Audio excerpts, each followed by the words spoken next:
তোষামত করা নয়, ক্ষমতাকে প্রশ্ন করাই গণমাধ্যমের কাজ। শাসক ও শোষক শ্রেণীর জবাবদিহিতা নিশ্চিত করে জনগণের স্বার্থ রক্ষায় কাজ করেন সংবাদকর্মীরা। আমরা প্রশ্ন করতে চাই আপনার হয়ে, জানাতে চাই আপনি যা জানতে চান। শুরু করছি গ্লোবাল টেলিভিশনের নিয়মিত আয়োজন প্রশ্নগুলো সহজ। আমি নাজমুল আশরাফ। এই অনুষ্ঠানে আমরা চলমান নানা ঘটনার তথ্য ও বক্তব্য তুলে ধরি। অতিথিদের কাছে জানতে চাই সেসব ঘটনার প্রতিক্রিয়া ও বিশ্লেষণ। অন্তর্বর্তী সরকারের দুই ছাত্র উপদেষ্টা মাহফুজ আলম এবং আসিফ মাহমুদ সজীব ভুঁইয়ার পদত্যাগ দাবি করেছে গণ অধিকার পরিষদ। এই দুই ছাত্র সরকারে থাকলে দেশে আগামী নির্বাচন নিরপেক্ষ হবে না বলে আশঙ্কা করছেন দলটির সাধারণ সম্পাদক জনাব রাশেদ খান।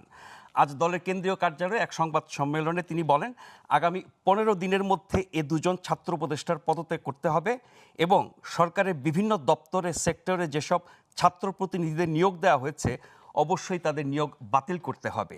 আমাদের আজকের আলোচনার বিষয় অন্তর্বর্তী সরকারের দুই ছাত্র উপদেষ্টার পদত্যাগের দাবি। আলোচনার জন্য আজ আমাদের স্টুডিওতে আছেন ওয়াশিংটনে বাংলাদেশ দূতাবাসের প্রেস মিনিস্টার জনাব গোলাম মুর্তজা। মুর্তজা ভাই, আপনাকে স্বাগত জানাচ্ছি। এছাড়াও আমাদের সাথে আছেন গণ অধিকার পরিষদের উচ্চ পরিষদের সদস্য জনাব হাবিবুর রহমান রিজু। রিজু ভাই, আপনাকেও স্বাগত জানাই। গ্লোবাল টেলিভিশনের পাশাপাশি এই অনুষ্ঠানে আপনারা একযোগে দেখছেন আমাদের ইউটিউব চ্যানেল এবং ফেসবুক পেজেও। আমরা আজকের আলোচ্য বিষয়টি নিয়ে একটি প্রতিবেদন দেখে আলোচনাটি শুরু করব।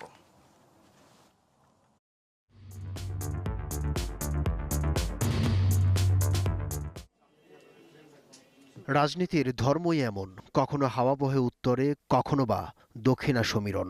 শত্রু কিংবা মিত্র সবই বিচার হয় স্বার্থের নিরিখে। যেই সরকার তলে তলে আওয়ামী লীগকে পুনর্বাসনের ব্যবস্থা করছে কিনা। শেখ হাসিনার পতনের পর বাংলাদেশের রাজনীতি যেন এমন আবর্তেই ঘুরছে।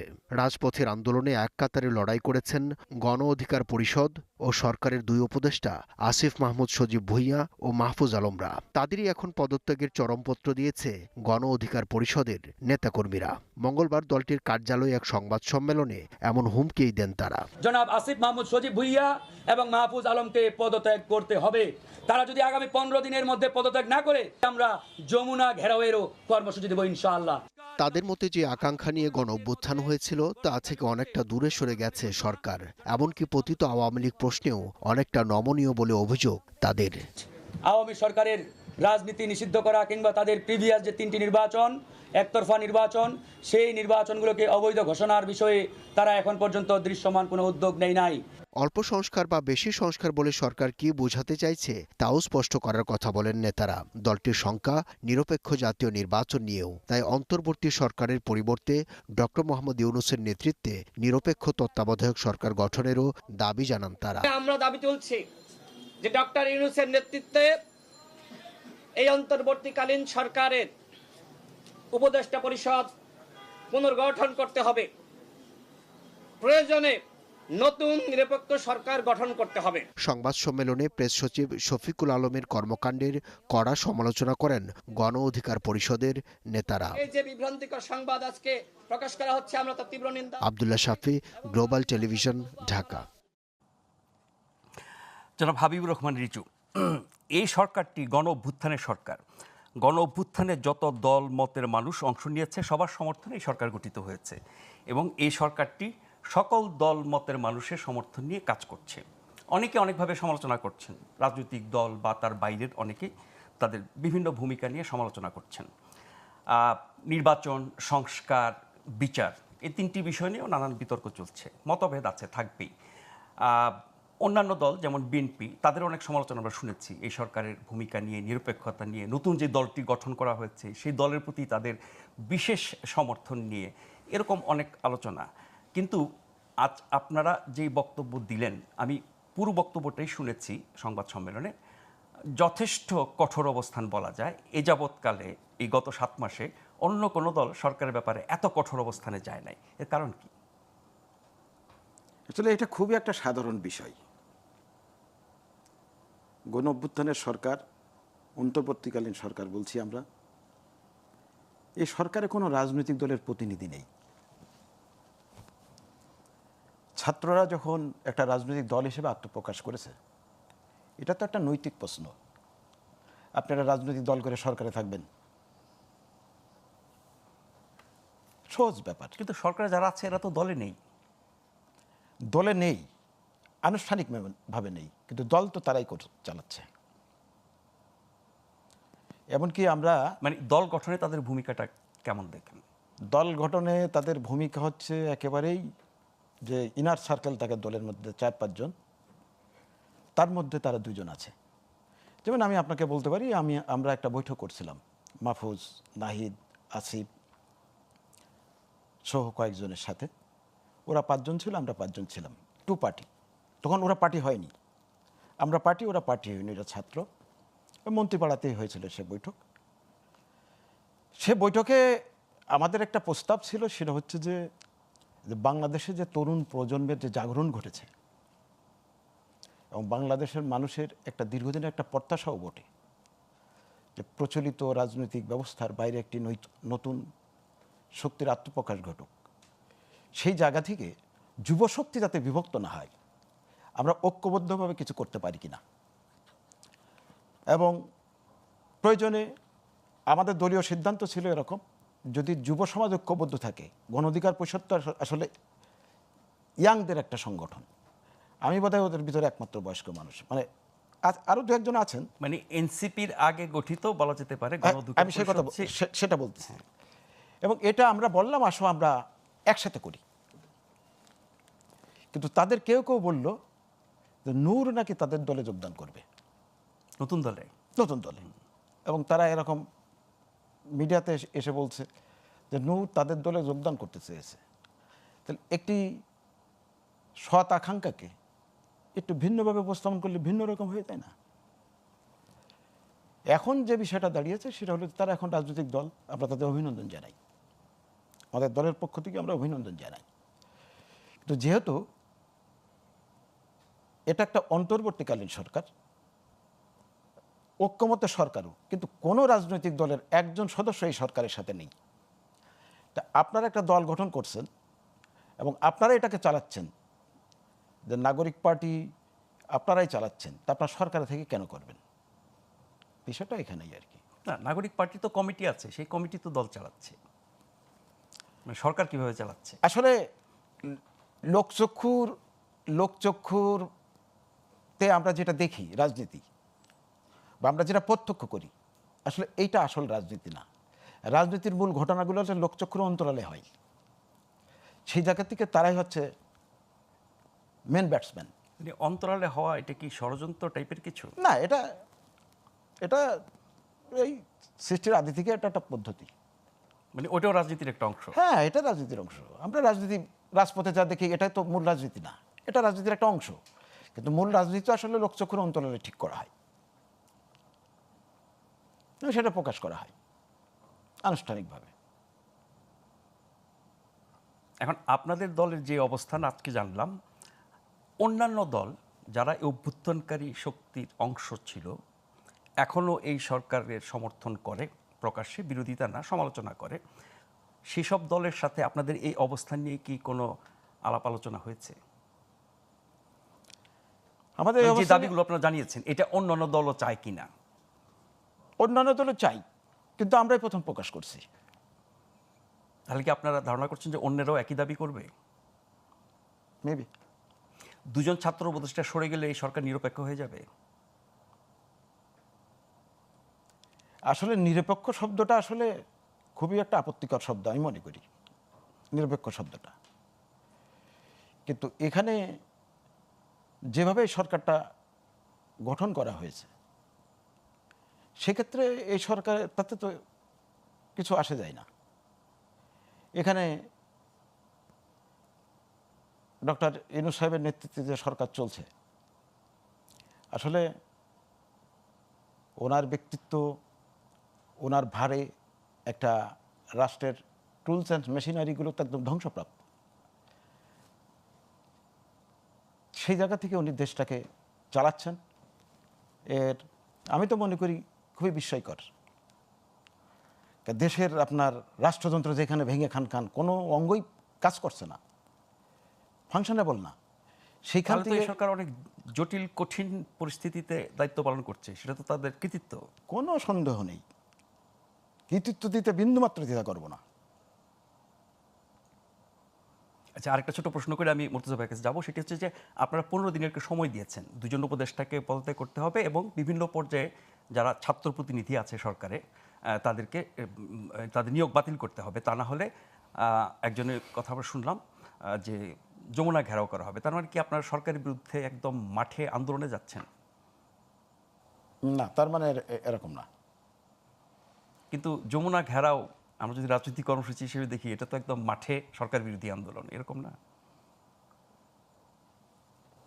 না, আমরা তো এই সরকারের বিরুদ্ধে কর্মসূচি, আমরা দুজন, আমি এই যে কোনো মানে ওই উপদেষ্টার দাবির যে কোনো সমর্থনে উপদেষ্টার এই বিরুদ্ধে তো কর্মসূচি। মুভমেন্ট হতে পারে। যে কোনো উপদেষ্টার বিরুদ্ধে জাহাঙ্গীর সাহেবের বিরুদ্ধে কথা হয়নি, সাকাত সাহেবের বিরুদ্ধে কথা হয়নি, এবং অনেক উপদেষ্টার বিরুদ্ধে কথা হয়েছে।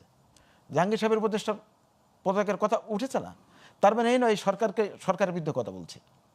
জি, এটা সমালোচনার পর্যায়ে আছে, এরকমটা মনে করব। মুর্তজা ভাই, এই সরকার সব মানুষের সমর্থনে আওয়ামী ফ্যাসিবাদী শক্তির বিরুদ্ধে যত শক্তি ছিল, রাজনৈতিক অরাজনৈতিক সব শক্তি মিলে এই সরকার গঠন করেছে। চরম ক্রান্তিকালে এই সরকার দায়িত্ব নিয়েছে এবং চরম বিরূপ পরিস্থিতির মধ্য দিয়ে এখন পর্যন্ত দায়িত্ব পালন করছে। তারপরও এই দায়িত্ব পালনের ক্ষেত্রে অনেক ভুল ত্রুটি ব্যর্থতা নিয়ে আমরা প্রতিনিয়ত কথা বলি, সমালোচনা হয়, সব ঠিক আছে। ফলে অভ্যুত্থানকারী শক্তির সরকার এখনো বলা যাচ্ছে কিনা, যেই অবস্থানগুলো বিভিন্ন দলের আমরা দেখছি বা আজকে না গণ অধিকার পরিষদের যে বক্তব্য আমরা শুনলাম, নাকি এটাকে আপনি সরকারের বিরুদ্ধে যারা থাকবেন বা সরকারের বাইরে যারা থাকবেন তারা তাদের ভূমিকা পালন করবে, এটা রাজনৈতিক দলের স্বাভাবিক অবস্থান, এরকমটা কি মনে করেন? আপনি শেষে যেটা বললেন এইভাবে ব্যাখ্যা করার সুযোগ আছে যে একটা রাজনৈতিক দল, সেই রাজনৈতিক দলটি গণ অধিকার পরিষদ বা অন্য যে কোনো রাজনৈতিক দল, তারা তাদের মতো করে ব্যাখ্যাটা করবেন। যেমন তারা সংবাদ সম্মেলন করতে গিয়ে বলেছেন যে একজন উপদেষ্টার নাম উল্লেখ করে বলেছেন যে তিনি এখন অমুক দলের বিরুদ্ধে বলেন, আবার আরেক দলের বিরুদ্ধে বলেন, কখনো জামাত, কখনো হেফাজত, কখনো বিএনপির বিরুদ্ধে কথা বলেন। তো রাজনীতি যারা করেন, দেশ যারা পরিচালনা করবেন, তারা তো, বা বিশেষ করে রাজনীতি যারা করবেন, তারা তো এই কথাগুলো বলাটা রাজনীতির অংশ। কিন্তু তারা তো কোনো রাজনৈতিক দলকে প্রতিনিধিত্ব করছেন না। রাজনৈতিক দলকে প্রতিনিধিত্ব না করলেও দেশ যখন চালানো হচ্ছে, তারা যখন একটা অভ্যুত্থানের নেতৃত্ব দিয়েছে, এর পুরোটাই তো রাজনীতি। কারণ যে রাজনীতির অভিযোগ গণ অধিকার পরিষদ একজন উপদেষ্টা বা ছাত্র উপদেষ্টাদের বিরুদ্ধে করছে, আবার গণ অধিকার পরিষদ যে সংবাদ সম্মেলন করছে তারাও কিন্তু অভিযোগই করছে, সুনির্দিষ্ট করে অভিযোগই করছে। সুতরাং আপনি, কিন্তু এইটা মূল বিষয় নয়। মূল বিষয়টি হচ্ছে অবশ্যই এটা গণঅভ্যুত্থানের ফসল, গণঅভ্যুত্থানের সরকার। এই গণঅভ্যুত্থানটা কে করেছে? গণঅভ্যুত্থান করেছে আপনি যেটা বললেন, ফ্যাসিস্ট শক্তি ছাড়া, শেখ হাসিনার ফ্যাসিস্ট শক্তি ছাড়া আর সব মানুষের এইখানে অংশগ্রহণ ছিল। কেউ ঘরে বসে টেলিভিশনের সামনে বসে অংশ নিয়েছে, কেউ রাজপথে পুলিশের গুলির সামনে অংশ নিয়েছে, কিন্তু অংশগ্রহণ ছিল, মনে প্রাণ একটা সমর্থন ছিল। সেরকম একটা জায়গা থেকে নেতৃত্ব দিয়েছে, সব দল ছিল সেখানে। যে হেফাজতের কথা বলেন, জামাত ইসলামের কথা বলেন, বিএনপির কথা বলেন, সব দলের অংশগ্রহণ ছিল। গণ অধিকার পরিষদ বলেন, সবার অংশগ্রহণ ছিল সেখানে। কিন্তু সামনে থেকে নেতৃত্ব দিয়েছিল এই বৈষম্য বিরোধী ছাত্র। বললো যে রাজনীতির অন্তরালে অনেক কিছু থাকে। হ্যাঁ, আপনি যদি দেশের সাধারণ মানুষের কাছে যান, সাধারণ মানুষ কিন্তু ওই অন্তরালের সব দল যে ছিল ওইভাবে জানে না। তারা জেনেছে হ্যাঁ নাহিদ ইসলাম একজন, মাহফুজ আলম একজন, এবং ওই সময় অনেক দলের অংশগ্রহণ কিন্তু প্রকাশ্য ছিল না। তারা পরিচয় দিয়েও করে। এই যে পরিচয় না দিয়ে আন্দোলনে অংশ নেয়, এটা তো একটা কৌশলের অংশ। কারণ বোঝানোর চেষ্টা করা হয়েছে, কারণ বৈষম্য বিরোধী ছাত্র আন্দোলন যে দাবিতে, যে কারণে, যে ভিত্তিটা তারা তৈরি করেছিল, সেটা দেশের জনমানুষ ওন করেছিল, মনে করেছিল যে এটা তো আমার দাবি, বৈষম্যহীন একটা সমাজের দাবি। আমার ছেলে চাকরিতে ভালো করবে, চাকরির পরীক্ষায় ভালো করবে, সে সুযোগ পাবে না, আরেকজন বৈষম্য করে এসে সুযোগ পেয়ে যাবে। ওই যে একটা সাধারণ মানুষের ওন করার ব্যাপারটা ছিল। যেহেতু এই শিক্ষার্থীদেরকে মানুষ ওন করেছিল, সে কারণে বড় দল, ছোট দল, নানা রঙের দল, কেউ ওইটা করার সাহস করেনি যে তারা এসে পরিচয় দিবে আমরা অমুক। ছাত্রদল অনেক বড় সংগঠন, এখন দেখেন ছাত্রদলের একটা বড় অংশগ্রহণ ছিল সেখানে, কিন্তু তারা প্রকাশ করেনি। কেন প্রকাশ করেনি? কারণ আন্দোলনটা যাতে কোনোভাবে মানুষের কাছে প্রশ্নের মধ্যে পড়ে না যায়। মানে এটা দলীয় না, এটা একটা নির্দলীয় সকল মানুষের শিক্ষার্থীদের, মানুষ মনে করেছে আন্দোলন শিক্ষার্থীরাই করছে। শুধুমাত্র ওরাই করছে, মানুষ এত কিছু জানতো না, যে কারণে মানুষের এই সমর্থনের জায়গাটা এরকম ছিল। এখন পরিবর্তিত পরিস্থিতিতে অনেক কিছু হয়েছে। এখন এই 2জন মন্ত্রী কেন বা 3জন মন্ত্রী কেন, উপদেষ্টা কেন? তারা সামনে থেকে আন্দোলন করেছিল, তারা সরকার গঠনে গুরুত্বপূর্ণ ভূমিকা পালন করেছিল। এখানে তাদের যে বক্তব্যটি যে যখন তারা বৈষম্য বিরোধী ছাত্র আন্দোলনের প্রতিনিধি হিসেবে সরকারে যোগ দিয়েছেন, তার মধ্যে একজন সুরেশে দল করেছেন, বাকি দুজনও তাদেরই সহযোদ্ধা বা ভবিষ্যতে দলে যেতে পারে এরকম ধারণাও করা হয়। এখনকার যে বাস্তবতা, 7 মাস আগের যেই সরকারের অবস্থান এবং সবাইকে প্রতিনিধিত্ব করার যে জায়গাটি ছিল, 7 মাস পরে এসে এখন সেই গণঅভ্যুত্থানে অংশগ্রহণকারী শক্তিগুলোর যে ভিন্ন ভিন্ন অবস্থান, তাতে করে কি সরকারকে এখনও সবার বলতে অভ্যুত্থানকারী সকল শক্তির সরকার বলা যায়? অভ্যুত্থানকারী সকল শক্তির সরকার অবশ্যই। এটা আজকে যদি বিএনপি বলে যে না আমরা আর সমর্থন করি না, সেটা একটা আলাদা ব্যাপার, রাজনীতির কারণে তাদের সেটা করার আছে। অবশ্যই এটা অভ্যুত্থানকারী শক্তির সরকার।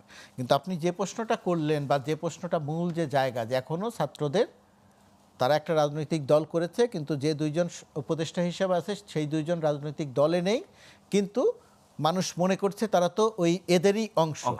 এখন এই জায়গাটিতে এসেছে তারা সরকারে থাকবে কি থাকবে না, যে সংবাদ সম্মেলনটিকে আপনি উল্লেখ করেন যে এরা সরকারে থাকবে কি থাকবে না, এরা কিন্তু এখনো পর্যন্ত ওই সিদ্ধান্ত কিন্তু এখনো জানা যায় নাই যে তারা একেবারে নির্বাচন পর্যন্ত সরকারে থেকে যাবে অথবা তারা অমুক দিন সরকার থেকে পদত্যাগ করবে। তারা যেটা এখন পর্যন্ত বলেছে, তারা যদি রাজনীতি করেন তাহলে সরকার থেকে বের হয়ে গিয়ে রাজনীতি করবে, যেমনটা নাহিদ ইসলাম করেছে। নাহিদ ইসলাম করেছেন। তো সেই সময়টা শেষ হয়ে যায়নি এখনো, বা ডক্টর ইউনূস বা এই সরকারের অবস্থানও এখনো পর্যন্ত পরিষ্কার হয়নি যে কীটা হবে, সামনে সময় আছে। এই সময় থাকাকালীন অবস্থাতে আমি যে গণসংহতি সমিতির গণ অধিকার পরিষদের যে বক্তব্যটি দেখলাম, এই বক্তব্যটি আমার কাছে খুব পরিপক্ক রাজনীতির মতো মনে হলো না। যে পদত্যাগ করতে হবে, না হলে যমুনা ঘেরাও করব, এই রকম পর্যায়ে তো রাজনীতিটা যায় নাই যে যমুনা ঘেরাও করার মতো। এখন হতে পারে এটা রাজনীতির কথা বলার জন্য বলে ফেলেছেন, কিন্তু গণ অধিকার পরিষদ একটা নতুন, সেটা এরাও তো একটা তরুণদের রাজনৈতিক দল, যে রাজনৈতিক দলটির প্রধান নেতা নুরু। এখনকার যে ছাত্র যাদের কথা আমরা বলছি তারা একসময় একই সঙ্গে রাজনীতি করেছে, নুরুর সঙ্গেই রাজনীতি করেছে। ছাত্রদের যে দল সেটা যেমন তরুণদের দল, একই রকমভাবে গণ অধিকার পরিষদ এরাও তো তরুণদের দল। সুতরাং তাদের কাছ থেকেও মানুষ এক ধরনের পরিপক্কতা আশা করে। তারা যখন অভিযোগ করতে গিয়ে বলছেন, এখন সরকারের বিরুদ্ধে অভিযোগ অবশ্যই করা যায়, অবশ্যই সরকারের উপদেষ্টার পদত্যাগ চাওয়া যায়, এখানে আমার কোনো বিরোধ নেই, রাজনৈতিকভাবে অবশ্যই চাওয়া যায়, কিন্তু তাদের একটা বক্তব্য শোনার ব্যাপার আছে, তাদের সময় দেওয়ার ব্যাপার আছে, যেহেতু গণঅভ্যুত্থানের সরকার। কিন্তু অভিযোগ করতে গিয়ে যদি আমি বলে ফেলি এই সরকার তলে তলে আওয়ামী লীগ পুনর্বাসনের চেষ্টা করছে, এটা কি কোনো কথা? এটা কোনো রাজনৈতিক কথা হলো? তারাও তো একটা বড় স্টেক হোল্ডার এই অভ্যুত্থানের এবং অভ্যুত্থান পূর্ববর্তী দীর্ঘ সময় মাঠে ফ্যাসিবাদ বিরোধী আন্দোলনে। কার কথা বলছেন? গণ অধিকার পরিষদ। এটা নিয়ে আমার কোনো আপত্তি নেই, তো এটা তো নিতে আমি একমত। তারা তো ধরেন নূর একা যে পরিমাণ মায়ের খেয়েছে, মায়ের খাওয়ার পরে যেভাবে সে রাস্তায় দাঁড়িয়ে থেকেছে, এর তো স্বৈরাচার বিরোধী আন্দোলনে, শেখ হাসিনার এই ফ্যাসিজম বিরোধী আন্দোলনে, এই জুলাই আগস্টের গুলি করে হত্যা করার আগে পর্যন্ত নুরুর চেয়ে বেশি ত্যাগ তো আর কেউ স্বীকার করেন নাই। নুরুকে তো আমরা চোখের সামনে দেখেছি, বিশ্ববিদ্যালয় এলাকাতে নুরু মারা যেতে পারত, রক্তাক্ত হয়েছে, ভিডিও ভবনে গিয়ে হামলা করা, রক্তাক্ত হয়েছে, সিসিটিভির ফুটেজ থেকেছে, কিন্তু কখনোই তার বিরুদ্ধে কোনো ব্যবস্থা নেওয়া হয়নি। এগুলো সব সত্যি, কিন্তু আমি বলছি যে যখন আপনি একটা রাজনৈতিক দল, যখন আপনি তুলনামূলকভাবে নতুন রাজনৈতিক দলটির চেয়েও পরিপক্ক রাজনৈতিক দল, তখন যখন আপনি একটা সংবাদ সম্মেলন করবেন, তখন যখন আপনি একটা দাবি জানাবেন, সেই রাজনীতির মধ্যে অনেক মানুষ শুধু বয়স দিয়ে সব কিছু বিচার করবে না। ধরেন মাহফুজ আলম তথ্য উপদেষ্টা, আমরা কি কেউ বিচার করছি যে মাহফুজ আলমের বয়স কত?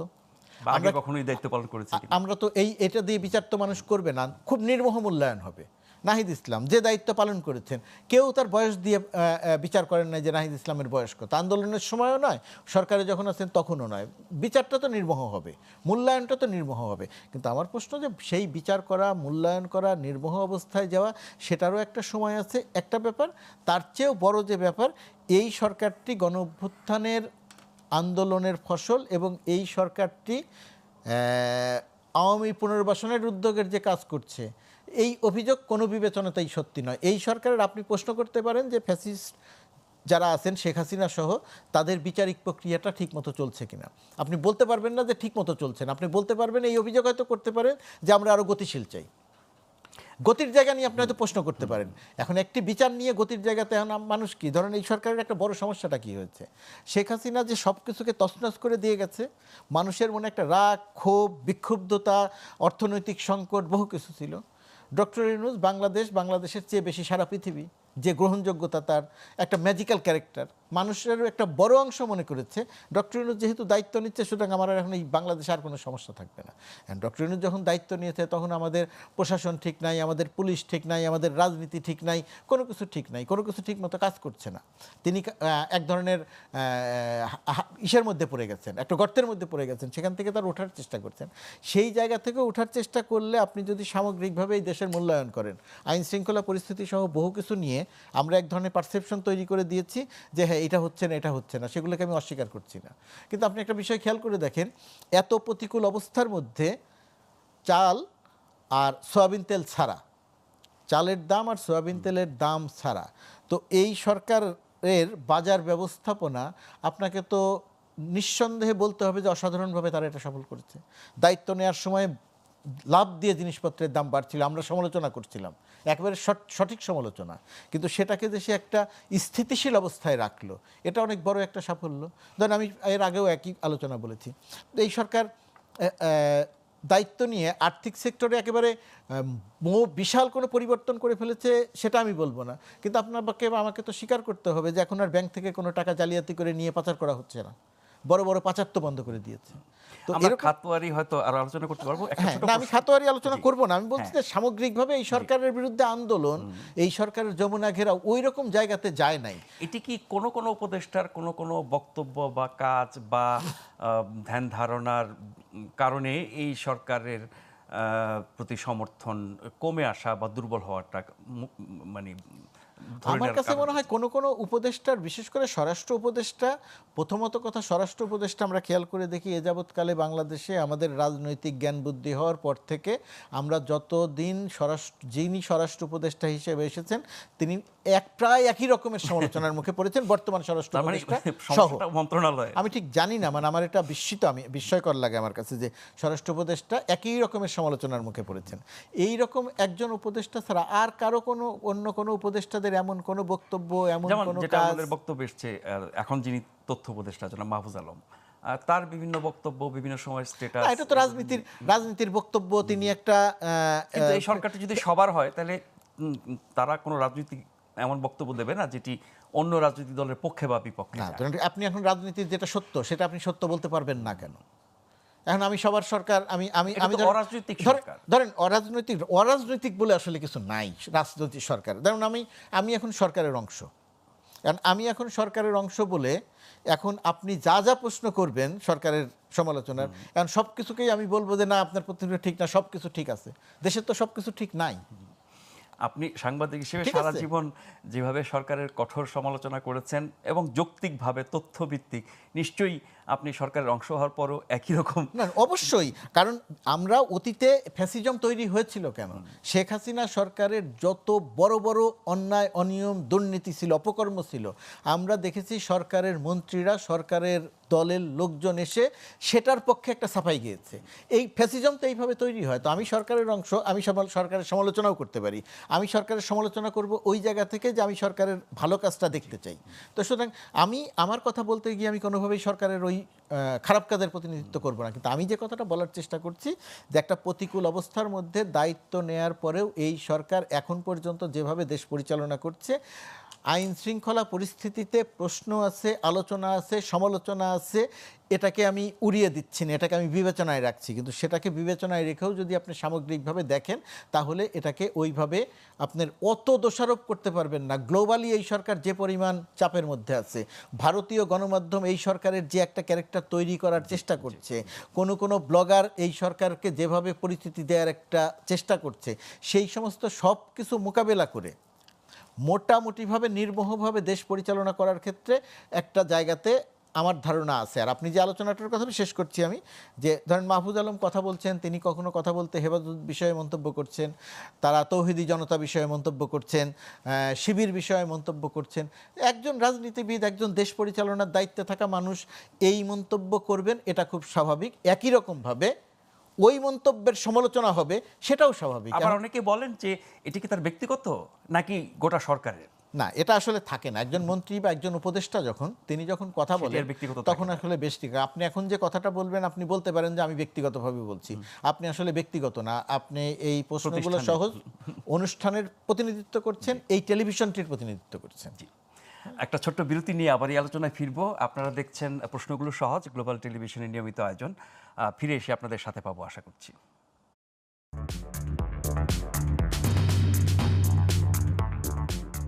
ধন্যবাদ আমাদের সাথে থাকবার জন্য। আপনারা দেখছেন প্রশ্নগুলো সহজ, গ্লোবাল টেলিভিশনের নিয়মিত আয়োজন।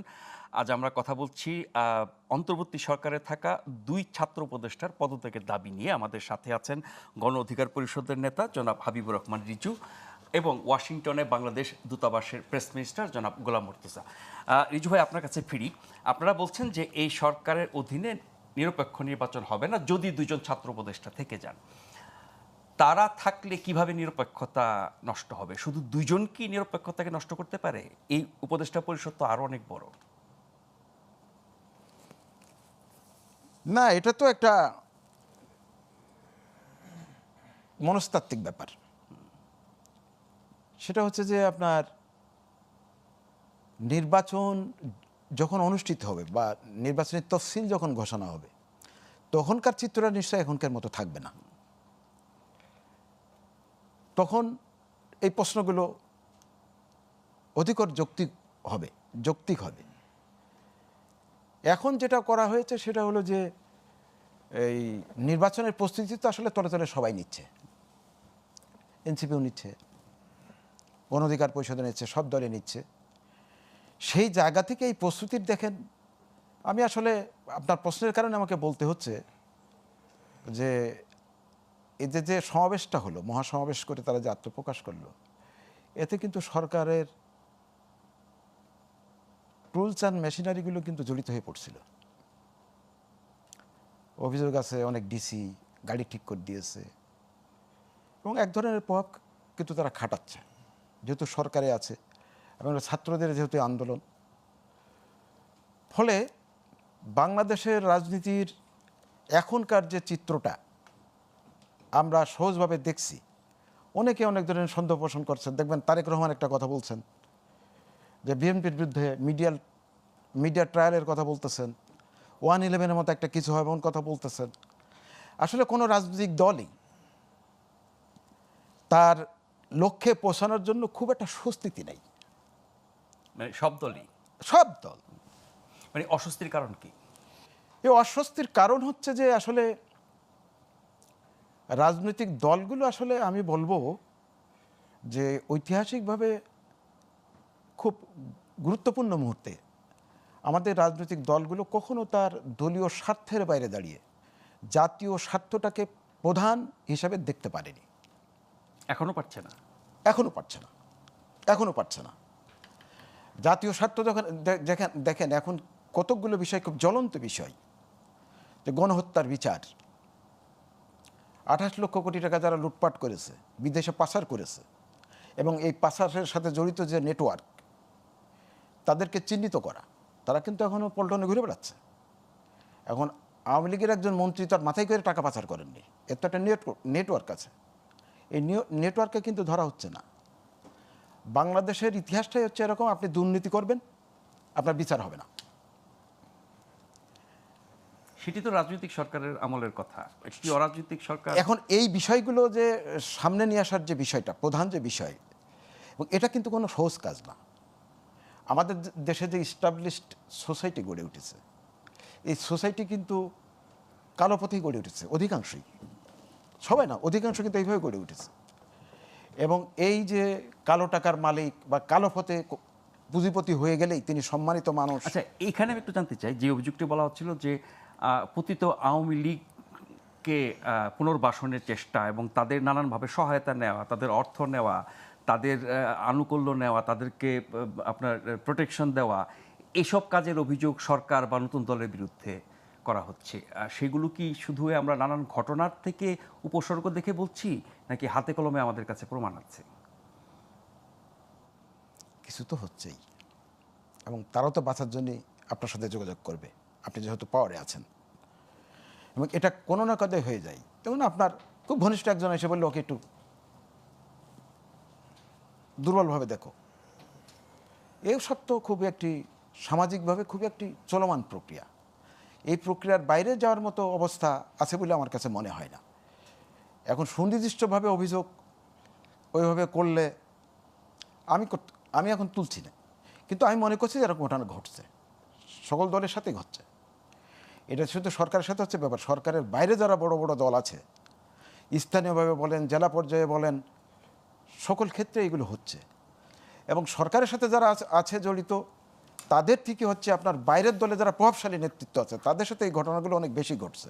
আচ্ছা, আরেকটা উল্লেখযোগ্য দাবি হচ্ছে, যেহেতু এই সরকারের বা এই উপদেষ্টা পরিষদের নিরপেক্ষতা নিয়ে প্রশ্ন তুলেছে আপনার দল, সেখানে এই উপদেষ্টা পরিষদ পুনর্গঠন বা নতুন উপদেষ্টা পরিষদ গঠনের কথা বলা হচ্ছে, সেটি কতটা বাস্তবসম্মত? এটা গণ অধিকারের প্রথম থেকেই প্রশ্ন ছিল, যে সেটা হচ্ছে যে 5ই অগাস্ট মানে পুনর্গঠন করে কি সব দলের প্রতিনিধিত্ব নেওয়া, আমাদের নাকি এই মানুষগুলো আমাদের বদলে প্রস্তাবটা আবার এরকম কিছু- ছিল যে আমরা অন্তর্বর্তীকালীন সরকার বলবো না। অন্তর্বর্তী সরকার মানে হচ্ছে একটা এই কথাটা হচ্ছে একটা দুর্বল কথা। মানে প্রথমে সরকারকে আমি দুর্বল করে দিলাম যে আপনি অন্তর্বর্তীকালীন।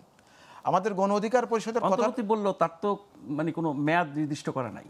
না, অন্তর্বর্তী বললে মেয়াদ নির্দিষ্ট করেননি, কিন্তু এই নাম দিয়ে বললেন যে মানে স্টপ গ্যাপ পূরণের জন্য। হ্যাঁ, আপনি কালা আলোচনা আর কি। তো বিষয়টা হচ্ছে যে এরকম, আমরা গণ অধিকার পরিষদ প্রথম থেকে বলছি যে এই সরকারটা এই গণহত্যার বিচার, লুটপাটের বিচার, এ সমস্ত করতে হলে সরকারকে শক্তিশালী করতে হবে এবং এই সরকারকে একটা জাতীয় সরকারের রূপ দিতে হবে। এটা গণ অধিকার পরিষদের প্রথম থেকেই দাবি, প্রথম থেকে গণ অধিকার জাতীয় সরকার পরিষদ। হলো না কেন অভ্যুত্থানের পরে? এটা হলো না, আসলে বড় বড় অনেক দলের এ ব্যাপারে অনীহা। ওই যে বললাম যে জাতীয় স্বার্থে যে একটি সিদ্ধান্ত নেওয়ার যে ব্যাপার, দলীয় স্বার্থ, দলীয় কোটারিগত স্বার্থকে প্রধান করতে, যে জাতীয় স্বার্থটাকে আমরা না, যেই ঐতিহাসিক দল চায় নাই তাদের বাদ দিয়ে বাকিদের প্রতিনিধিত্ব থাকলেও তো অনেকখানি ঐক্যটা বজায় থাকতো। আসলে এটা বাস্তবসম্মত কথা না যে আপনি বড় বড় দলগুলো বাদ দিয়ে আপনি অন্যান্য দলগুলো নিয়ে সরকার গঠন করবেন বা জাতীয় সরকার হবে। জাতীয় সরকার মানে কি এই মুহূর্তে জাতীয় সরকার মানে আওয়ামী লীগ বাদে আর সমস্ত দলগুলো নিয়ে একটি সরকার, অংশগ্রহণমূলক একটি সরকার। সেই সরকারটাই হলো আসলে জাতীয় সরকার। তো সেটা হচ্ছে গণ অধিকার পরিষদের প্রথম থেকে এই দাবিটা আছে। এটা নতুন কোনো বিষয় না। এবং আমরা বারবার বলেছি যে উপদেষ্টা পরিষদ পুনর্গঠন করা হোক, এটা এর দাবিটা আমরা করেই যাব। পুনর্গঠনের ফলে কি ধরনের মানুষ উপদেষ্টা পরিষদে আসতে পারে, আপনারা কিরকম প্রত্যাশা করেন বা চান? আমরা মনে করি যে বৃহত্তর জাতীয় স্বার্থে এখনো জাতীয় সরকারের রূপ দেওয়া উচিত। যদি বড় বড় দল না চায় তখন কিভাবে সম্ভব? নাহলে এটা জাতির দুর্ভাগ্য। তাহলে এই সরকারই থাকবে, নির্বাচন পদ্ধতি তো থাকবেই। এই সরকারের অধীনে নিরপেক্ষ নির্বাচন হওয়া নিয়ে আপনারা আশঙ্কা জানাচ্ছেন। যদি এই সরকারই থাকে নির্বাচন পর্যন্ত, আপনারা বলছেন সরকার নিরপেক্ষ নির্বাচন হবে না, তাহলে কি একটা পক্ষপাতিত্বমূলক নির্বাচন দেখতে যাচ্ছি আমরা? আমরা বলছি যে এরা যদি সরকারেই থেকে নির্বাচন হয়, তাহলে তখন নির্বাচন তো একটু প্রশ্নবিদ্ধ হইতেই পারে। আসলে নির্বাচনের সমীকরণ কি সেটাই তো আমরা জানি না। পলিটিক্সে আছি, নির্বাচনের সমীকরণ কিন্তু আমাদের কাছে স্পষ্ট না এখনো। শুধু আমাদের কাছে না, অন্য দলের কাছেও স্পষ্ট না। যেমন দাবি উঠছে এখন আপনার জাতীয় ঐক্যমতের একটি নির্বাচন করতে হবে। সমস্ত রাজনৈতিক দল একটা ঐক্যমতের ভিত্তিতে নির্বাচনে অংশগ্রহণ করবে। সেই ঐক্যমতে তো এখনো পৌঁছানো যায় নাই। সে আলোচনা চলছে। ইফতার পার্টিতে বিভিন্ন প্রোগ্রামে যেহেতু দেখছি অনেক নেতাই বলতেছেন, এই মুহূর্তে আমাদের জাতীয় ঐক্যটা ধরে রাখা খুবই গুরুত্বপূর্ণ। জি, সেই এবং জাতীয় আরো ঐক্য- শক্তিশালী করা দরকার। জাতীয় ঐক্যটাকে আরো ইস্পাত কঠিন করা দরকার। জি, না হলে এই গণহত্যার বিচার, দুর্বৃত্তদের বিচার হবে না। বিচার, সংস্কার, নির্বাচন, এই বিচার, তিনটে বিষয় সংস্কার, তো। নির্বাচন। জি, ঠিক বলেছেন। আমি একটু মুর্তজা ভাইকে আসতে চাই। জাতীয় ঐক্য যেটি গণ অভ্যুত্থানের পরে গঠিত হয়েছিল, 8ই অগাস্ট ডক্টর মোহাম্মদ ইউনূসের সরকার গঠিত হওয়ার পর থেকে গত 7 মাস পরে এসে সেই জাতীয় ঐক্য কতখানি মজবুত আছে বা আদৌ আছে কিনা?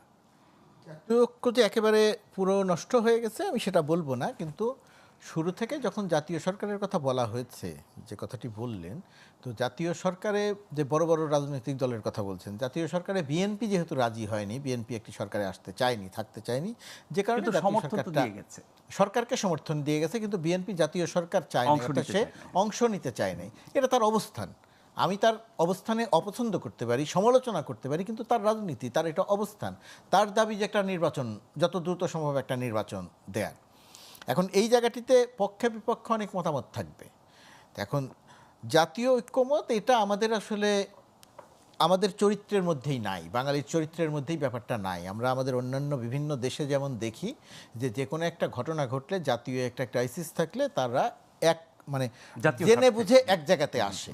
কিন্তু আমরা কিন্তু খেয়াল করে দেখবেন, আমরা কিন্তু একটা ক্রাইসিস মোমেন্ট বলতে একটা আন্দোলন, বিক্ষুব্ধ সময়ে আমরা কাছাকাছি হই। 90-এ আমরা কাছাকাছি, 1971-এ কাছাকাছি হয়েছিলাম, 90-এ আমরা কাছাকাছি হয়েছিলাম, সব মত সব কিছু ভুলে আমরা একসঙ্গে হয়েছিলাম। 24-এ এসে আমরা সব কিছু ভুলে আমরা একসঙ্গে হয়েছিলাম। 90-এর অভিজ্ঞতা, একসঙ্গে হয়েছিলাম, কিন্তু যখনই নির্বাচন এসেছে, রাজনীতি এসেছে, আমরা আস্তে আস্তে আলাদা হয়ে গেছি। ওই যে 90-এর আন্দোলনের যে স্পিরিট ছিল, সেটা আমরা আর ধারণ করি নাই। এটা কি আপনি অনৈক্য বলবেন, নাকি প্রতিটি দল যার যার জায়গায় ফেরত গিয়ে তার রাজনীতি করছে? তার রাজনীতি করলে সে তাতে কোনো সমস্যা নাই, কিন্তু আপনি যে উদ্দেশ্য নিয়ে 90-এর আন্দোলন করলেন, আপনি মাঠে থেকে দেখা রাজনীতিবিদ, সাংবাদিক, তো যে উদ্দেশ্য নিয়ে আপনি আন্দোলনটা করেছিলেন, যে উদ্দেশ্য নিয়ে সাধারণ একজন নাগরিক আপনার মিছিলে এসে যোগ দিয়েছিল, তার প্রতিনিধিত্ব আর পরবর্তীতে থাকে নাই। আওয়ামী লীগও রাখে নাই, বিএনপিও রাখে নাই, অন্যান্য দল রাখে নাই। 90-এর রূপরেখার কথা আপনার খেয়াল আছে? নিশ্চয়ই 3 জোটের রূপরেখা। স্বৈরাচারের কাউকে কেউ পুনর্বাসন করবে না, দলে নেবে না, কিন্তু কি হয়েছে? স্বৈরাচারের প্রথম নির্বাচনেই দলে নিয়েছে। এখন এসে আমরা মনে করছিলাম, দেশের সাধারণ মানুষ মনে করছিল 90-এ যা ঘটে নাই, বা 90-এ যা ঘটে গেছে, এবার যাতে সেটা না হয়, আমরা একটা আশায় বুক বাঁধেছি। এখনও যে সেই আশাটা পুরোপুরি চলে গেছে আমি সেটা বলবো না। এখনও একটা সম্ভাবনা আছে যে যে অবস্থার মধ্যে আছে কাছাকাছি আসা উচিত, একটা ঐক্যমতের জায়গাতে আসা উচিত। এখন আসবে কি আসবে না সেটা আমরা জানি না। ধরে নিলাম যদি না আসে, মিনিমাম যে সংস্কারের কথা বলা হচ্ছে, এটা অনেক হাসাহাসি করছে, ছোট প্যাকেজ বড় প্যাকেজ নিয়ে আমরা অনেক হাসাহাসি করছি, রসিকতা করছি। এটা আসলে হাসাহাসি বা রসিকতার ব্যাপার নয়। আমাদের রাজনীতিতে আমরা তো কোনো পরিবর্তন আনতে চাই না। পরিবর্তন আনতে চাই না মানে হচ্ছে জনমানুষের পক্ষে যায় এরকম পরিবর্তন আনতে চাই না। আমরা পরিবর্তন আনতে চাই, আওয়ামী লীগ 16 বছর ধরে পরিবর্তন এনেছে, সেই পরিবর্তন এনেছে যে পরিবর্তনে সে স্থায়ী, চিরস্থায়ী বন্দোবস্ত পাবে ক্ষমতার, সেই পরিবর্তন সে আনার চেষ্টা করেছে। এখন এসে এই যে এটা কিন্তু খুব ছোট ব্যাপার নয়। ছোট ব্যাপার নয় বলছি এই কারণে যে কমিশন গঠন করা হয়েছে, কমিশনগুলো রিপোর্ট দিয়েছে, কোনো কোনো কমিশনের কোনো কোনো রিপোর্টে আপনি একমত নন, আমি একমত নই, আলোচনা সমালোচনা হাসি সব হবে, কিন্তু কমিশনগুলো অনেকগুলো সুপারিশ করেছে। ঐক্যমতের জন্য যে জায়গাটা নির্ধারণ করা হয়েছে, সেইখানে সেই সুপারিশগুলোকে আবার তালিকাভুক্ত করা হচ্ছে। কোন সুপারিশগুলোতে সবাই একমত, কোন সুপারিশের দ্বিমত, কোন সুপারিশগুলোতে একেবারেই দ্বিমত নাই, সেরকম একটা তালিকা করা হচ্ছে। রাজনৈতিক দলগুলোর কাছে চাওয়া হচ্ছে যে যে ব্যাপারগুলোতে আপনি পুরোপুরি একমত হবেন আমরা সেই সংস্কারগুলো করব। অর্থাৎ কিছু সম্ভাবনা আছে। আবার মির্জা ফখরুল ইসলাম আলমগীর অর্থাৎ বিএনপির বক্তব্য যদি আপনি খেয়াল করে দেখেন, বা তারেক রহমানের বক্তব্যেও সেই ইঙ্গিত আছে যে সংস্কার একটা চলমান প্রক্রিয়া, এই সরকার যতটা পারে ততটা করবে, বাকিটা নির্বাচিত হয়ে যারা আসবে তারা সেই চলমান সংস্কারকে এগিয়ে নেবে। তারা কথা রাখবে কি রাখবে না সেটা আলাদা ব্যাপার, কিন্তু এক ধরনের প্রতিশ্রুতি আছে। আমার ধারণা, আমার বিপরীত বক্তব্য আছে যে সংস্কার শেষ করে নির্বাচন। হ্যাঁ, সেটা আছে, কিন্তু সেটা আর এখন অত জোরালোভাবে আর নাই। কেউ কেউ বলছেন কিভাবে বিচার শেষ করে না, নির্বাচন, অত জোরালোভাবে এখন আর নাই। এখন বিশেষ করে ডক্টর মোহাম্মদ ইউনূস যখন মোটামুটিভাবে একটা পরিষ্কার করে দিয়েছেন, তিনি খুব জোর দিয়েই বলছেন যে নির্বাচন ডিসেম্বরে, অথবা সর্বোচ্চ অল্প সময়, সবশেষ বক্তব্য কিন্তু ডিসেম্বরে। হ্যাঁ, আমার ধারণা যে নির্বাচন ডিসেম্বরে, সময় কম, দ্রুত সংস্কার করতে হবে। আমার ধারণা যদি নির্বাচন ডিসেম্বরে না হয় তাহলে সেই নির্বাচন তো এটা জানুয়ারির কোনো একদম সামান্য দিক সেদিক, এটা দিয়ে কিছু যায় আসে না। অর্থাৎ নির্বাচনের কিন্তু মোটামুটি একটা অবস্থা আমরা এই জায়গাটাতে দেখছি। যে ওই আলোচনা যেটা আছে যে সরকার জোর করে ক্ষমতায় থাকতে চায়, নির্বাচন দিবে না, শেখ হাসিনা পালিয়েছে, খালেদা জিয়া চিকিৎসার জন্য বিদেশে গেছে, কোনো -2 অহেতুক একটা আলোচনা সামনে আনার চেষ্টা করা হয়েছে।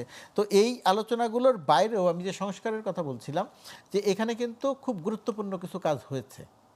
সংস্কার মাঠ পর্যায়ে বাস্তবায়ন যাই করুক না কেন, কিন্তু একটা ধারা তৈরি করা গেছে।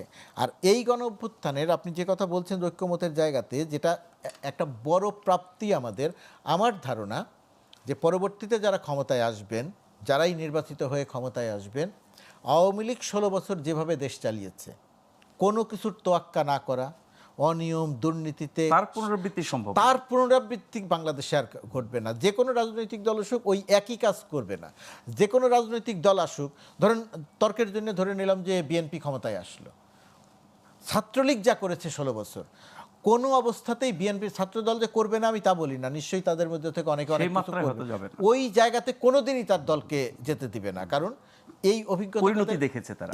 এই অভিজ্ঞতাটা তাদের থাকবে বিবেচনায়। আমরা বলি যে ইতিহাস থেকে কেউ শিক্ষা নেই না, কিন্তু আমার ধারণা যে অন্য যে কোনো সময়ের চেয়ে এবারের শিক্ষাটা রাজনীতিবিদদের মধ্যে, রাজনীতিবিদদের জন্যে একটা কিছু একটা থেকে যাবে। যেমন আওয়ামী লীগের একটা অবিশ্বাস্য রকমের ধারণা হয়েছিল, যেমন তাপস বলেছিল 100 বছরেও আওয়ামী লীগকে নামানো যাবে না, শেখ হাসিনা বলেছিল আওয়ামী লীগ কমপক্ষে 41 সাল পর্যন্ত থাকবে, এবং আন্দোলনে মাঠে থেকে যারা আন্দোলন করেছিল তাদেরও একটা বড় অংশ শেখ হাসিনা পালিয়ে যাওয়ার পরেও বিশ্বাস করতে তার কষ্ট হয়েছে সত্যিই শেখ হাসিনা পালিয়েছে কিনা। অর্থাৎ শেখ হাসিনা যে কোনোদিন পতন হবে, এটা আন্দোলন যারা করেছিল তাদেরও একটা অংশ সেটা বিশ্বাস করতে পারেনি। এইরকম একটা জায়গার থেকে যে শেখ হাসিনাকে পালাতে হলো, মানে দানবীয় শক্তির শেখ হাসিনাকে যে পালাতে হলো, এইটা আমাদের মাথায় থাকবে রাজনীতিবিদদের, আমার ধারণা নিশ্চিত করে মাথায় ফলে থাকবে। এই অভ্যুত্থান এবং অভ্যুত্থান পরবর্তী যে বাস্তবতা আমরা দেখছি, তার একটা ইতিবাচক প্রভাব আগামী ইতিবাচক প্রভাব থাকবে আমরা যেভাবে প্রত্যাশা করছি। জি। জাতীয় ঐক্য, সব রাজনৈতিক দল একসঙ্গে হবে, মৌলিক পরিবর্তন আনবে, বাংলাদেশের রাজনীতিতে অন্যায়, অনিয়ম, দুর্নীতি, অনৈতিকতা আর কোনো কিছু থাকবে না, পুরোপুরি হবে না, বহু কিছু থেকে যাবে, সময় লাগবে, ধাপে না ধাপে বহু হতে কিছু হবে। থেকে যাবে। কিন্তু আমার ধারণা যে ওই আগের জায়গাতে যাওয়ার ক্ষেত্রে রাজনীতিবিদদের মাথার মধ্যে একটা কাজ করবে যে না, আমি সেই জায়গাতে যাব না। আপনি তারেক রহমানের বক্তব্যগুলো খেয়াল করে দেখেন, এখন মানুষ বলতেই পারে যে না, ক্ষমতার বাইরে আছে দেখে এরকম ভালো ভালো কথা কথা বলছে, বলছে। ক্ষমতায় থাকলে হয়তো নাও বলতে পারেন, কিন্তু আমার কাছে তা মনে হয় না। আমার কাছে মনে হয় যে পূর্বের আমরা যে বিএনপিকে দেখেছি, যে বিএনপির আমরা আলোচনা করেছি, সমালোচনা করেছি, তীব্র সমালোচনা করেছি, আমার ধারণা ওই জায়গা তারেক রহমানের এখনকার বক্তব্যগুলো শুনলে আমার কাছে মনে হয় যে ওই বিষয়গুলো সারাক্ষণ তার মাথার মধ্যে থাকে। তার মানে কিছু তো রাজনীতিতে বলার জন্য বলে, আর কিছু মিন করে বলে। এখন মনে হচ্ছে মিন আমার কাছে মনে হচ্ছে যে কথাগুলো মিন করে বলছে। আপনি খেয়াল করে দেখবেন বিএনপির বিরুদ্ধে অভিযোগ কি, আওয়ামী লীগ যে জায়গা ছেড়ে দিয়ে গেছে সেই জায়গায় গিয়ে দখল নিয়েছে বিএনপির লোকজন। চাঁদাবাজি, কথাটা দখলবাজি। একেবারে অসত্য তো নয়। আমরা যদি আবার বলি যে ব্যবস্থা নেওয়া হচ্ছে। গুরুত্বপূর্ণ হচ্ছে, আপনি খেয়াল করে দেন প্রায় 1000 খানেক নেতার বিরুদ্ধে, কর্মীর বিরুদ্ধে ব্যবস্থা নেওয়া হচ্ছে। এটা খুব ছোট কথা না কিন্তু। জি, জি। এখন আপনি এটা একটা হ্যাঁ, ইতিবাচক পরিবর্তন নিশ্চয়ই আমরা সামনে আরো দেখব। আরেকটা ছোট বিরতির সময় হয়েছে, ফিরে এসে এবারও সাথে পাবো আশা করছি।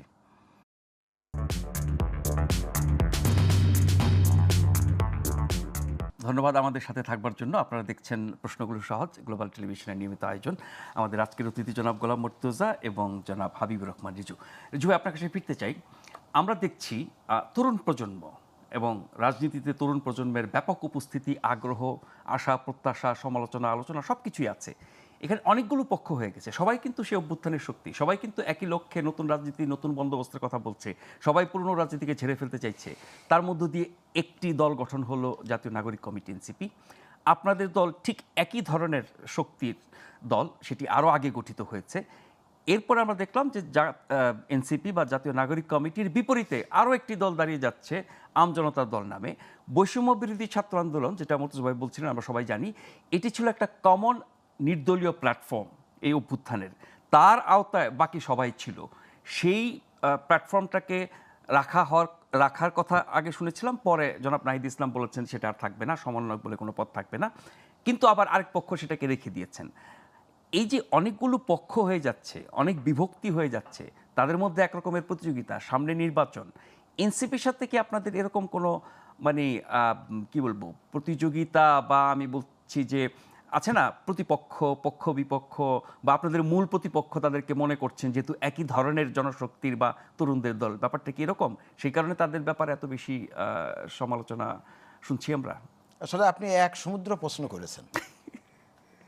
প্রশ্ন তো ছোট না, এতগুলো কথা বলেছেন না, তাহলে ছোট করে বলি যে এনসিপির সাথে আপনাদের বিরোধটা কোন জায়গায়?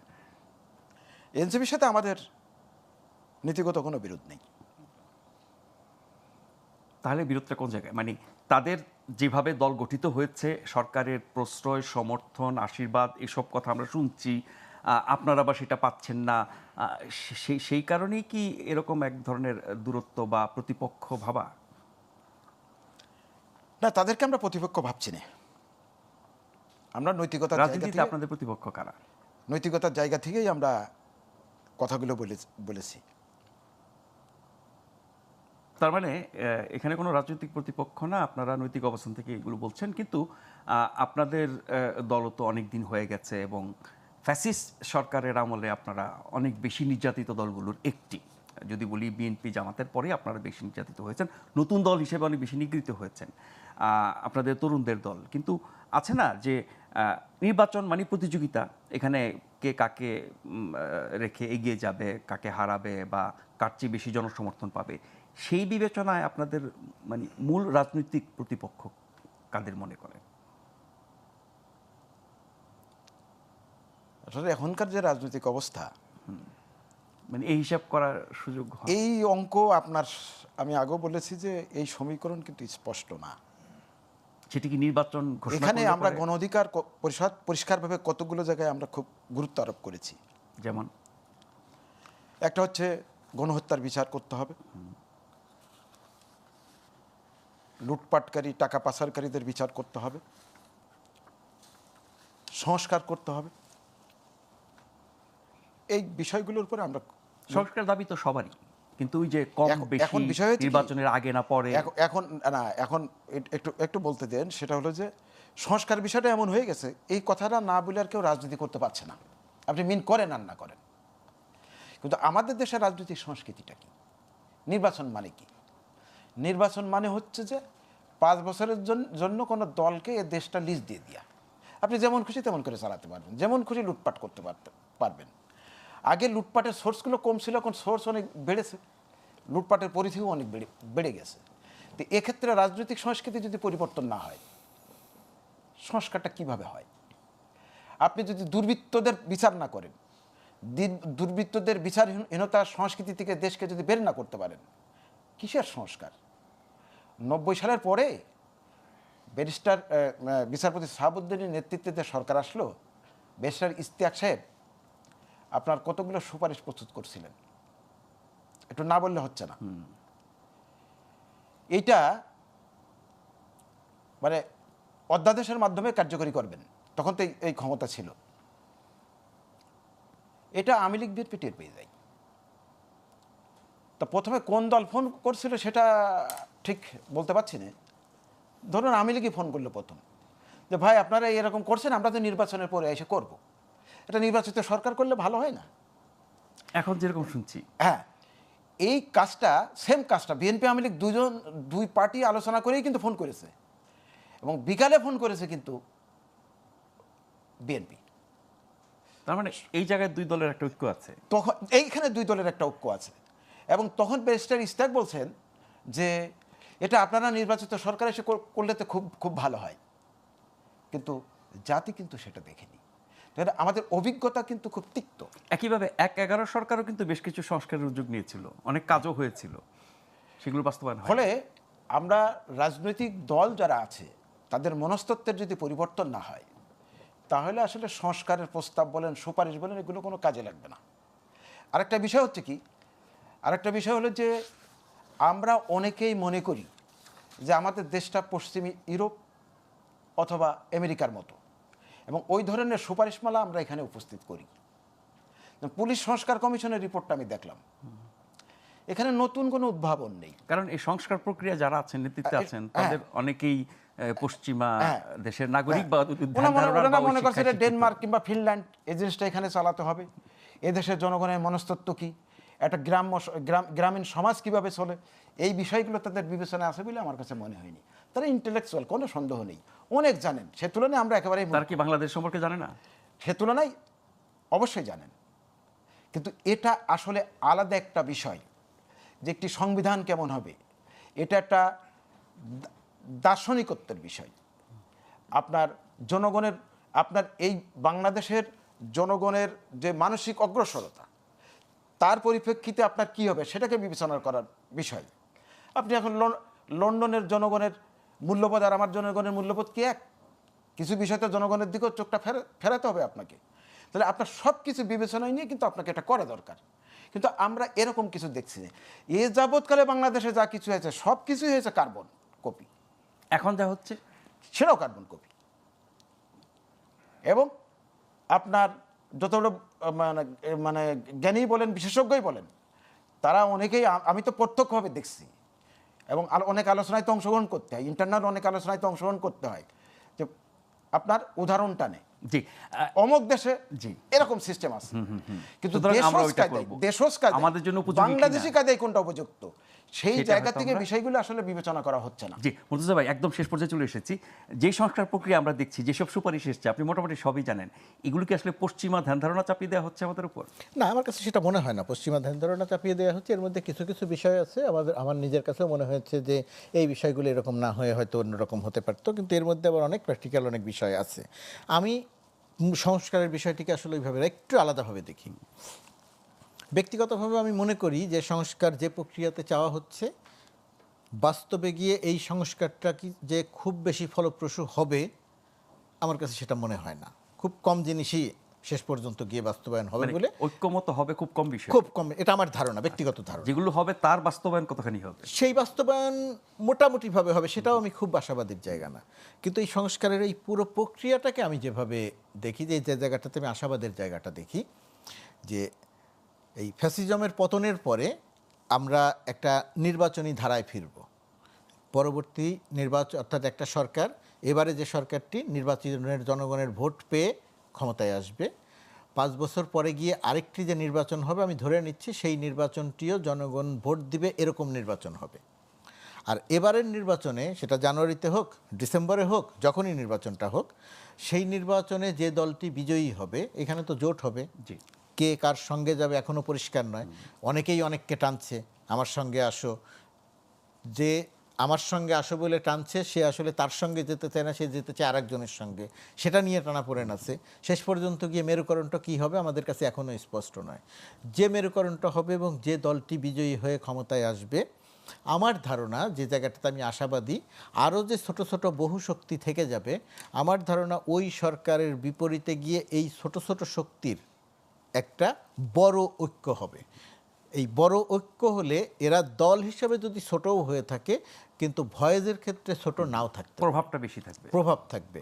অর্থাৎ যে দলটি ক্ষমতায় যাবে, সেই দলটি একচ্ছত্র ক্ষমতা পেয়ে যাবে না, ওই স্বাধীনতা পেয়ে যাবে না যে অন্যদেরকে তুচ্ছতাচ্ছিল্য করে তারা যা ইচ্ছে তাই করবে। অর্থাৎ জনমতের যে আওয়াজ, তার একটা অংশ এই জায়গাটাতে থাকবে, এবং ওইটা আমাকে অনেকখানি আশাবাদী করছে, সংস্কার পুরোপুরিভাবে সফল না হলেও। এটাই হচ্ছে আমার কাছে মনে হয় এবারের এই গণ তার মধ্যে দিয়ে আমরা হয়তো নতুন- এবারের এই গণ অভ্যুত্থানের একটা অন্যতম কি বলা যায়, একটা ভালো দিক, যেটা আমরা আগামী রাজনীতিতে দেখতে পারি বলে আমার কাছে মনে হয়। এবং তার মাধ্যমে আমরা গণতন্ত্রের একটা উন্নততর রূপ হয়তো আমার আমরা ধারণা। দেখব, যাত্রা শুরু হবে হয়তো। অনেক ধন্যবাদ জনাব গোলাম মুর্তজা, অনেক ধন্যবাদ জনাব হাবিবুর রহমান রিজু, যারা অনুষ্ঠান দেখছিলেন। সবাইকে ধন্যবাদ জানিয়ে আজকের মতো এখানে শেষ করছি। অনুষ্ঠানটি পুনঃপ্রচার হবে আগামীকাল সকাল 7টায় এবং এই অনুষ্ঠানে ফিরে আসবো আগামীকাল রাত 9টায়। শুভরাত্রি।